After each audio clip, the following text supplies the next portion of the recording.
皆さんこんにちは、あやかです。私は今アメリカに住んでるんですけど、アメリカに住んで驚いたこと、それは化粧水があまり売ってないことです。で、私の周りも化粧水を使う人ってあまりいなくって、とにかく保湿を重視にしてる人が多いなっていう印象ですね。なので洗顔をした後は乳液とか、乳液よりももうちょっとクリーム系の保湿剤を使ってる人が多いなっていう印象です。あまりインナーケア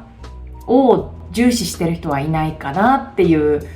感じですね。で、私はすごい肌荒れをしてからステロイドを使わずにこの健康な肌を保っていきたいなと思って脱ステをもう10年以上続けてるんですけど、もともとアトピー持ちなので少し荒れたりだとかアトピーが出る時もあるんですね。そういう時もステロイドを使わずに生活してるんです。アメリカでは市販のステロイドが薬局で簡単に手に入るんですよ。まずお医者さんに行くのがすごく大変。日本って当日皮膚科に行けたりするじゃないですか。でも基本的にアメリカって当日ってほぼほぼ無理で、予約をして数週間待ったりとか1ヶ月後の予約になる時もザラにあるんですね。やっぱり肌荒れしたらすぐ治したいじゃないですか。なのでみんな薬局に行ってそういった市販のステロイドを買って顔につけてっていう方が多くって、あとはオンラインとかですね。オンラインの診療をやってるお医者さんも結構いるので、当日オンラインで診療を受けるってこともできるんですけど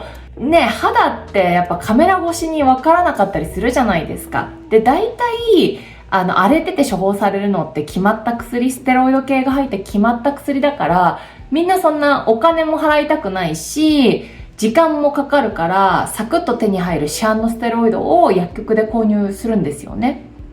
で、それが別にいけないことだとは思わないし、それで大丈夫な人はいいと思うんですけど、私の場合はすごい肌荒れをしてから、もうそういう市販のお薬とかを使うのが怖いので、私は絶対にそういう市販のステロイドを顔に塗るってことはしないんですけど、一般的にはそういう治療の仕方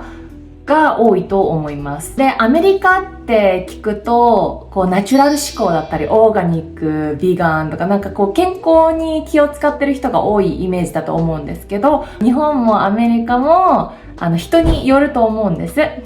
ただ、私の周り、私の印象としては、体のことは気にしても、肌のことはそこまで気にしない人が多いのかなっていう印象です。で、こっちは運動をするのは結構当たり前っていうか、みんな運動を日常的にしている人はすごく多いんですけど、やっぱりその食べたものが体に出るっていう認識はあるんだと思うんですけど、食べたものが肌に出るっていう認識は少ないのかなっていう印象を受けました。ひどい肌荒れをした時の写真を見て、どうやって治したのってよく聞かれるんですけど、それでインナーケアっていうか、その食べ物だったり、睡眠だったり、運動だったり、そういう即効性のないものを言うと、みんなあんまり信じてくれない。そうなんだぐらいで、あんまり興味を深く持ってくれないっていうのと、もちろんみんな睡眠、運動、食事って大切だっていうことは分かってるんですけど、でもそれってあくまでも気休め。症状が出ちゃったら、もう何か薬とかそういう医療の力を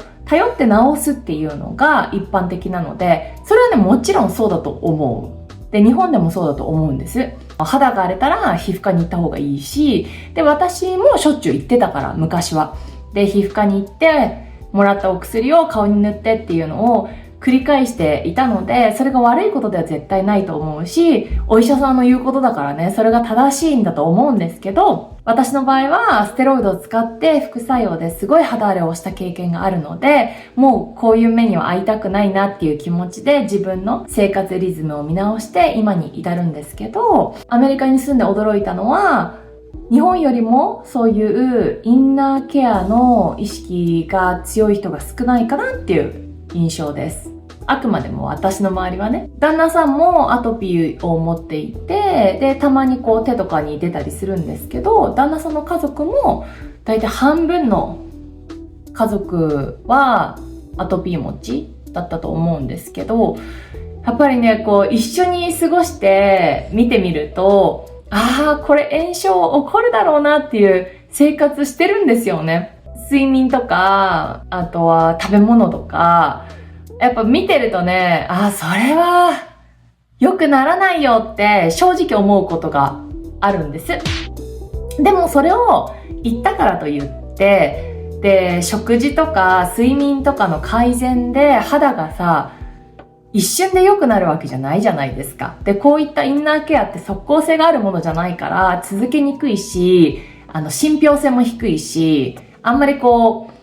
やろうっていう気にならないと思うんですよね。地道だし。だから、症状が出たらお薬に頼るっていう感じだとは思うんです。でもやっぱ一生付き合っていく自分じゃないですか。体も肌も全て。だから私はそういう小さな習慣をね、すぐに効果が出なくてもちょっとずつ積み重ねていくと、荒れた時も治りも早いし、私も全然完璧じゃなくて本当にゆるーく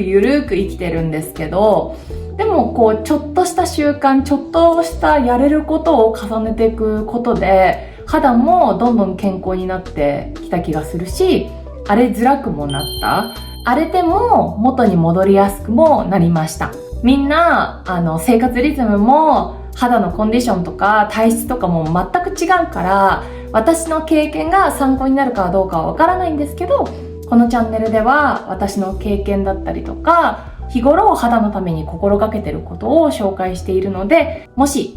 興味があったらぜひチャンネル登録して他のビデオも見てください。ご視聴ありがとうございました。それではまた次回のビデオまで。バイバイ。